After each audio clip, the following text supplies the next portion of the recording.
রাসূল সালাম আলাইকা ইয়া হাবিব সালাম আলাইকা সালাওয়াতুল্লাহ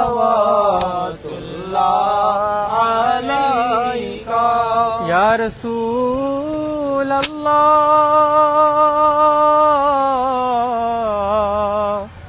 ইয়া হাবিব আল্লাহ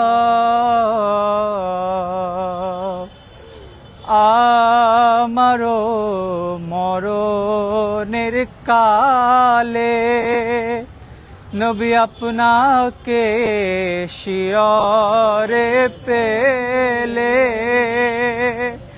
থাকবে না মরণ যন্ত্রণা এই শুধু মনের বাসনা ইয়া নবী সালাম আলাইকা ইয়া রাসূল সালাম আলাইকা ইয়া হাবিব সালাম আলাইকা সালাওয়াতুল্লাহ আলাইকা ভাই হালকা একটু মিষ্টি মোনাজাত দিতে দিতে তোমরা খেজুর দিয়ে ফেলো। হ্যাঁ এখনই খেজুর দিয়ে ফেলো, মোনাজাত দিয়ে শেষ করো। আল্লাহুম্মা আমিন আমিন ربنا ظلمنا انفسنا وان لم تغفر لنا وترحمنا لنكونن من الخاسرين আমিন। আয় আল্লাহ, আমরা আজকে যারা এখানে সমবেত হয়েছি, মাবুদ তোমার তো জানার বাকি নাই। আয় আল্লাহ, আমাদের সকলের প্রিয় ভাই, আয় আল্লাহ যিনি বাংলাদেশকে ধারণ করে, যিনি অন্যায়ের বিরুদ্ধে প্রতিবাদী কণ্ঠস্বর, আয় আল্লাহ তোমার হাবিবের হাদিস প্রিয় নবী সাল্লাল্লাহু আলাইহি ওয়াসাল্লাম বলেছেন, যখন কোথাও জুলুম হয়, যখন কোথাও আমরা মানুষকে মজলুম হতে দেখি, তখন যেন আমরা তাদের পাশে দাঁড়াই, কারণ একজন শ্রেষ্ঠ মানুষের লক্ষণ হচ্ছে মজলুম ব্যক্তির পাশে দাঁড়ানো। আল্লাহ হাদি ভাই বাংলার কোটি মজলুমের পাশে দাঁড়িয়েছে।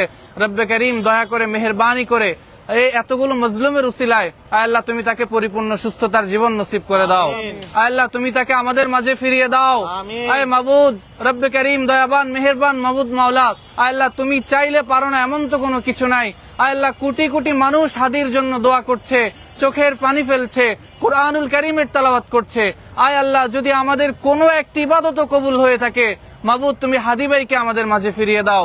আয় আল্লাহ, যারা অপরাধী আছে, আয় আল্লাহ যারা এই ধরনের পরিকল্পনা নিয়ে ঘুরছে, আয় আল্লাহ যারা হাদির মতো, আয় আল্লাহ হাদির মায়ের মতো আরো অনেক মায়ের বুক খালি করার মিশন নিয়ে ঘুরছে, আয় আল্লাহ সেই সমস্ত সকলকে তুমি হাদায়াত নসিব করে দাও।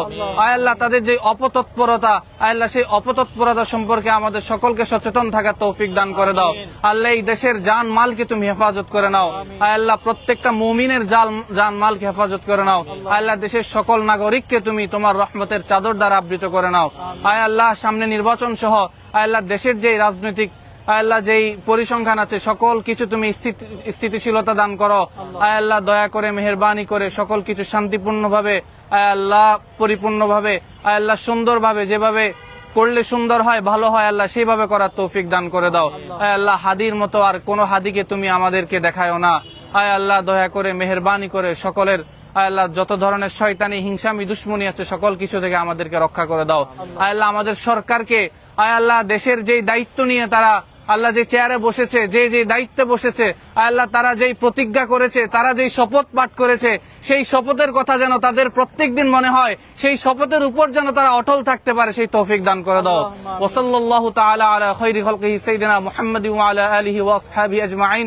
আল্লাহুম্মা জাআল আখিরা কালামিনা ইনদা সাখরাতিল মাউতি শাহাদাতান লা ইলাহা ইল্লাল্লাহু মুহাম্মাদুর রাসূলুল্লাহ। ঢাকা ইউনিভার্সিটির এই প্রোগ্রামটার মতো সারা দেশে যেন দোয়া এবং মিলাদ মাহফিল, কোরআনুল কারীমের খতম, দুরূদ শরীফের খতম সহ যেই ধরনের দোয়া করে আমরা সাধারণত আল্লাহ সুবহানাহু ওয়া তাআলার কাছে আশ্রয় প্রার্থনা করে থাকি, দোয়া করে থাকি, সেই ধরনের খতমাতগুলো যাতে আদায় করা হয়, রাসূল করিম সাল্লাল্লাহু তাআলা আলাইহি ওয়াসাল্লামের উপর বেশি বেশি দুরূদ শরীফ পাঠ করা হয়। আমরা দেখেছি হাদি ভাই যখন তার নির্বাচনী প্রচারণা শুরু করেছিলেন, তিনি কিন্তু শাহবাগে দাঁড়িয়ে মিলাদের মাধ্যমে শুরু করেছিলেন এবং সেখানে সবাইকে বাতাসা এবং মুড়ি বিতরণ করেছিলেন। তো হাদি ভাই যেই জিনিসটাকে ধারণ করতেন, লালন করতেন, আল্লাহর সাহায্য চাইতেন, আমরাও আল্লাহ তাআলার কাছে সাহায্য চাওয়ার লক্ষ্যে আজকের এই আয়োজন করেছি। আমরা আশা করি আল্লাহ সুবহানাহু ওয়া তাআলা আমাদের মতো দেশের কোটি কোটি মানুষের যে ফরিয়াদ, সেই ফরিয়াতের উসিলায় হাদি ভাইকে দ্রুত সুস্থ করে আমাদের মাঝে ফিরিয়ে দিবেন ইনশাআল্লাহ।